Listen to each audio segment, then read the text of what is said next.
But when I explained what omerta is, why I walked away, why other people walked away, I even used Fat Cat Nichols in that scenario so people could understand. In the criminal world, the dimensions of honor are manifested in various ways. For example, personal honor may be exhibited by a thief who refuses to steal from the poor, while group honor can be seen in a gang's strict code of loyalty and solidarity. Moral honor may be displayed by a crime boss who abhors the use of violence against innocent bystanders, and social honor can be observed in the respect a crime syndicate garners for its adherence to certain unwritten rules within the criminal community. Understanding honor in multidimensional and contextual manner allows us to appreciate its complexity and nuances. However, this approach can also make it difficult to pinpoint where one dimension ends and another begins, leading to potential confusion and disagreement about what constitutes honorable behavior. Various factors shape and influence an individual's sense of honor within the criminal world. Individual characteristics such as personality, values, beliefs, emotions, and motivations play a crucial role in determining how one perceives and upholds honor. For instance, a person with a strong sense of justice might refuse to participate in activities they deem unjust, even if they are lucrative. Group dynamics also significantly impacts one's sense of honor. Factors like group identity, belonging, solidarity, and conformity can encourage individuals to adopt and adhere to the codes of honor specific to their criminal organization. For example, the camaraderie within a gang might prompt a member to prioritize loyalty to their fellow gang members over their own personal moral code. Environmental factors, including culture norms, laws, institutions, and opportunities, further shape the sense of honor among different actors in the criminal world. Cultural norms and expectations, as well as the availability of opportunities for criminal activity, can influence the development and enforcement of honor codes within specific criminal organizations or communities. Honoring or dishonoring a code of honor in the criminal world can have a range of consequences. For the individual, adhering to a code of honor can lead to an increased sense of self-esteem, self-worth, self-image, and self-respect. On the other hand, violating a code of honor can result in feelings of guilt, shame, and diminished self-worth. The impact on others can be equally significant. Following a code of honor can lead to recognition, admiration, and gratitude from one's peers, while dishonoring it can result in resentment, ostracism, and even retaliation. In the broader context of society, adherence to a code of honor can contribute to order, stability, and harmony, whereas violations can lead to conflict and unrest. Sit back, because we are now discussing the rules and ethics of the criminal world. Before that, hit the subscribe button if you haven't subscribed already. Historical and cultural origins of codes of honor in the criminal world. Codes of honor in the criminal world have diverse historical roots, often originating from ancient traditions, religions, philosophies, or ideologies. For example, the concept of omerta, the code of silence observed by the Sicilian mafia, can be traced back to the island's history of foreign invasions and the subsequent development of a culture of mistrust towards authority figures. Over time, these codes have been transmitted and adapted by different generations, movements, and groups. For instance, the yakuza, a Japanese criminal organization, adopted the samurai's strict code of honor known as bushido, which emphasizes loyalty, obedience, and a willingness to sacrifice oneself for the group. Similarly, street gangs in the United States have developed their own codes of honor, often based on loyalty, respect, and retribution. Codes of honor in the criminal world exhibit significant cultural diversity and variation. Geographical regions, ethnic groups, religious affiliations, and linguistic communities all influence the development of these codes. For example, the code of honor followed by the Chinese triads emphasizes the importance of brotherhood and loyalty, rooted in their historical origins as secret societies formed to resist foreign oppression. These codes express and embody the values, beliefs, norms, and symbols of different cultures. The Italian Camorra, for example, values family ties and a strict hierarchy, while the Russian Vori v Sakoni, or thieves in law, have developed a complex criminal subculture with its own language, rituals, and rules. Different codes of honor in the criminal world can affect and be affected by other codes within or outside the criminal sphere. They may cooperate or compete with each other in different situations and circumstances. For example, during Prohibition in the United States, different criminal organizations often formed alliances and established territories based on mutual respect and adherence to certain codes of honor. Over time, these codes may merge or diverge from one another. For instance, as criminal organizations expand their operations globally, they may adopt new practices or adapt existing codes to suit the local context. In some cases, these adaptations may result in the formation of hybrid codes of honor that incorporate elements from different criminal traditions. Codes of honor in the criminal world have wide-ranging impacts on the social, political, economic, and legal contexts in which they operate.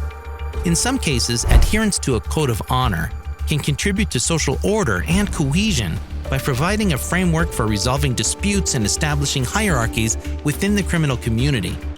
Conversely, these codes can also challenge social justice by perpetuating violence and criminal activity.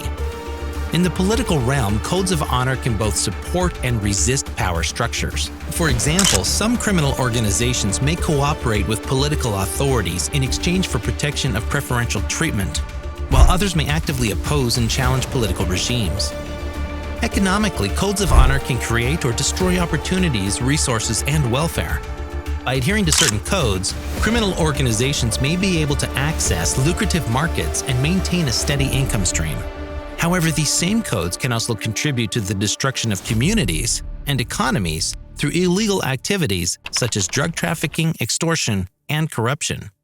In the legal context, codes of honor can either comply with or violate rules, rights, and obligations. Some criminal organizations may operate within the boundaries of the law to a certain extent, while others may blatantly disregard legal regulations. For instance, the adherence to a code of silence like omerta can impede law enforcement efforts by making it difficult to gather information or secure conviction. Comparison and contrasting of codes of honor in the criminal world. Codes of honor in the criminal world vary in terms of content, often reflecting the unique values, principles, and ideals of each organization. For example, the Sicilian Mafia's omerta emphasizes a strict code of silence, while the yakuza's bushido focuses on loyalty and obedience. Despite these differences, many codes share common themes, such as loyalty, secrecy, and retribution. Sanctions, rewards, and exceptions within these codes are often justified based on the importance of maintaining group cohesion and ensuring members' adherence to the organization's values. The structure of codes of honor in the criminal world can differ in terms of hierarchy, complexity, consistency, and flexibility. For instance, the yakuza's code of honor follows a strict hierarchical structure, while street gangs may have a more flexible and loosely defined set of rules. Despite these differences, many codes feature a set of core values or principles that guide members' actions and decisions, with some level of adaptation and modification to suit evolving circumstances and environments. Enforcement mechanisms for codes of honor in the criminal world can range from formal structures such as internal disciplinary committees within the yakuza to informal methods like peer pressure and social ostracism in street gangs. The communication, teaching, and monitoring of these codes also vary, with some organizations relying on rituals and ceremonies to reinforce their values, while others may utilize more informal channels, such as storytelling or mentorship. The enforcement of these codes can be influenced by internal or external pressures, with some organizations resisting change and others adapting their codes in response to shifting circumstances. The effectiveness of codes of honor in the criminal world can be assessed based on their ability to achieve intended goals or outcomes for the organization and its members. Criteria for evaluating effectiveness may include the level of group cohesion, the organization's ability to maintain secrecy and evade law enforcement, and the perceived legitimacy of the organization within its community. Factors that can enhance or undermine the effectiveness of these codes include the organization's size, the nature of its criminal activities, and the level of trust and cooperation among its members. Impact and implications on individuals. Codes of honor in the criminal world can have both positive and negative consequences for individuals. On one hand, adhering to these codes may provide a sense of belonging, identity, and social status within the criminal organization. On the other hand, adhering to these codes may involve participating in illegal activities or engaging in violence, which could negatively impact one's psychological well-being and moral development. Violating these codes may result in severe sanctions such as ostracism, loss of social status, or even death. limiting opportunities and resources for the individual. Impact and implications on groups. Codes of honor can significantly impact groups within the criminal world. Adherence to these codes can foster cohesion, solidarity, and loyalty among group members, facilitating cooperation and coordination. However, these codes can also create or exacerbate conflicts, disputes, and alliances between different groups, leading to violence and destabilization within the criminal world. The dynamics between groups may shift as a result of perceived violations of codes of honor, leading to a continuous cycle of competition and retribution. Impact and implications on organizations. Codes of honor in the criminal world have profound implications for organizations, such as police departments, courts, and prisons. These codes may undermine the legitimacy and authority of law enforcement agencies, as criminals may prioritize their own code over legal rules and regulations. On the other hand, organizations may adapt and innovate in response to the challenges posed by these codes, leading to more effective strategies for dismantling criminal networks. Impact and implications on institutions. Institutions that regulate or influence the criminal world, such as legal systems, religious organizations, and ethical frameworks, are also affected by codes of honor in the criminal world. These codes may conflict with or undermine the norms, values, or rules of these institutions, leading to tensions and contradictions. At the same time, some institutions may incorporate elements of these codes into their own frameworks, adapting to the realities of the criminal world and striving to maintain their influence over individuals and groups. Impact and implications on society at large. The impact of codes of honor in the criminal world extends to society at large. These codes may contribute to social instability as criminal organizations engage in illegal activities and violence, undermining the social order and justice system. Moreover, the prevalence of these codes can shape public perception and attitudes toward crime and criminal organizations, leading to fear, mistrust, and stigmatization. On the other hand, the existence of these codes may also prompt society to reflect on its own values, norms, and institutions, spurring debate and potential reform in response to the challenges posed by the criminal world. So this was it, guys. That was all about today's video. We hope you liked the video. Don't forget to tell us in the comments what you think about the rules and ethics in the criminal world. If you enjoyed the video, subscribe to our channel for more such content. See you in the next video.